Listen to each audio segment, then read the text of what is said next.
You can lead a horse to water, but you can't force the horse to drink. It is important in life that we build our motivational muscle, our motivational mechanism. What does that mean? In this video, I'm going to be talking specifically about how this relates to the gym and fitness, but you can apply this to other arenas of your life as well. I really like that analogy of leading the horse to water, because to me it also reminds me of the analogy that, you can hand someone the key, but what they do with that key is up to them. You can give someone knowledge or information, but what they do to it is up to them. You can give someone a hammer and they can break someone's arm, or they can build a house. And it's important that we build up this motivational mechanism. And now, what do I mean by that? In the same way that you go to the gym and you lift a certain weight until you can't lift it anymore, and that builds muscle because it sends a signal to your brain that says, hey, we need more muscle because he can't lift this weight, she can't lift this weight, we need more muscle. In that same way, motivation is a muscle. Motivation is a muscle. And sometimes I think that gets confused with discipline. I think the idea of discipline is a little overstated in terms of its importance about just doing things that you hate doing, because I don't think that works long term. I think that if you want to go to the gym and you want to make progress and you want to have a good physique or be healthy or whatever it is for you, you have to enjoy what you're doing in the long run. So that might not mean that you love every workout, but you have to kind of enjoy your split. You got to kind of enjoy the music that you're listening to. That's why I think the importance of doing something that you absolutely hate is a little overstated. But what I think gets added into that equation is the power of building up your mindset, that your mind is a muscle that you can train, and not a lot of people train it, At any given moment, you can feel super motivated to go to the gym. You can throw on, maybe you hear the right song, you throw on some good music, and you get there and you just start cranking out bench press and you feel amazing. And you might enjoy going to the gym, but not every lift is going to be like that. Not every time that you step into the gym, you're going to feel this immense wave of passion and motivation. You might feel good being there. You might feel good about yourself. Maybe you've gone in kind of a flow about going consistently to the gym. But you have to build the motivational muscle. You got to find what makes you tick. And now, I see this as a coach of young athletes where there's some kids that I coach where, if I'm like a little bit harder on them, that makes them go. Like if I kind of show them a little bit of tough love, like then they start to really get motivated, get really into it. I coach hockey, and I also do a little bit of fitness coaching. And there's some kids that respond a little differently.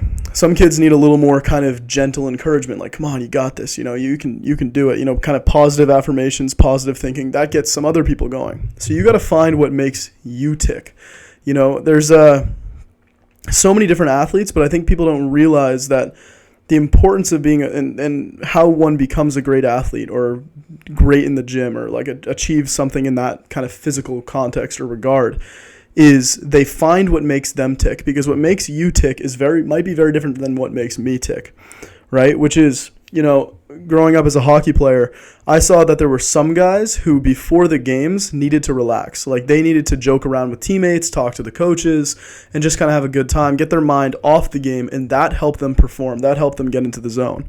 Then there was other guys that I knew in the locker room not to talk to, because I knew that they had to do whatever they were doing mentally to get dialed in and locked in for that game and have the most fun and express the most amount of passion and ability that they had in that game. I was more of kind of the secondary, which is like, I'd talk to my teammates, I'd make sure everyone was good, say what's up to everyone, but then I kind of needed to lock in. I'd kind of go into my own corner, put my headphones on, listen to my own music, do my own visualizations, do my own stretching routine. Like I had to go a little bit into solitude to find what made me tick.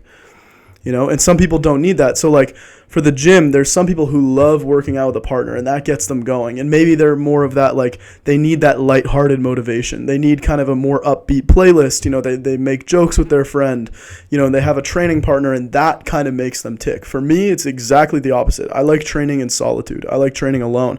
It doesn't mean that I hate training with my friends or anything like that. But for me, like my best lifts, I'm alone. My best lifts, I am completely dialed. The playlist is intense. Like the pre-workout is hitting. Like that's what makes me go. That's where I find my spark, my passion. And so you got to find what makes you tick, and you got to recognize what makes other people around you tick as well. So if you're like struggling with gym motivation, or you're struggling with a negative mindset or negative self-image issues, I think a lot of people struggle with that, especially if you're starting out in the gym where you have this goal of looking a certain way, feeling a certain way, being a certain way, and you're not there yet, and you feel separated from that end result. But you got to find what makes you tick.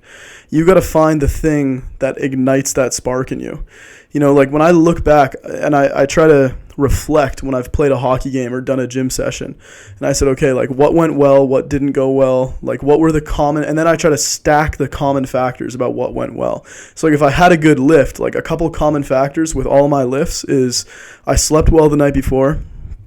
I got a somewhat of a solid kind of pre-workout in, not just caffeine. Sometimes it's caffeine, but also just like a good pre-workout meal. I'm kind of, things like that. Sometimes it's even little small details. Like I feel confident in the outfit that I'm wearing in the gym. I like to train mostly in sweats and like a tank top. And that's like what makes me feel good, feel comfortable moving and doing the movements in the gym. Like I don't like to be too sweaty. I don't like to be, anything like that. Some people love training in like big oversized hoodies and things like that. I don't like that as much.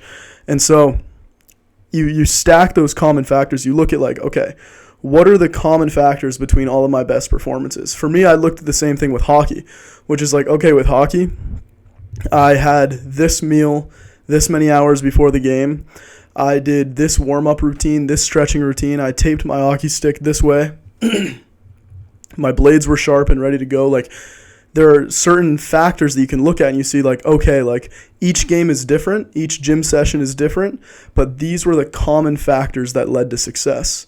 And you can do that with a lot of things too. If you're struggling with mental health, look back at the times in your life where you were the most mentally healthy, where you felt happiness, you felt joy. What were the common factors? Maybe you were traveling more. Maybe you were spending more time with family or more time with friends. Maybe you were more consistent in the gym. Maybe you were doing more of what you loved, whether it's a creative passion or music or art or whatever it is. Find the common factors that lead to success. Tony Robbins has a great quote. He says, success leaves clues. It leaves clues. If you just follow that simple idea, that simple formula of what makes me tick, what are the common factors that led to my success in the past, you can begin to replicate those, stack those, and add on to them and find what works for you going forward. And I think a big part of being motivated is you have to some degree enjoy what you're doing and know what you're doing to some degree. That's why I say, when I'm working with a gym client, I always say, like, if you don't enjoy an exercise I'm giving you, I can swap it out for one that you might enjoy more. I think that, sometimes it's okay to push through something that you don't like and maybe you grow to like it over time. But I think the idea of doing something that you hate doing is completely overrated. I think it's been popularized by guys like David Goggins and things like that, to do something that you hate doing. I think that's really overrated. If you're trying to stay consistently motivated in the gym, you got to enjoy your workouts. You got to feel passionate about what you're going in and doing it for.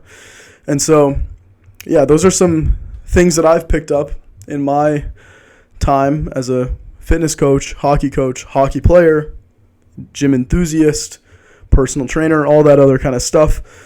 And I hope that might help you, that, you got to realize what makes me tick, what makes me go.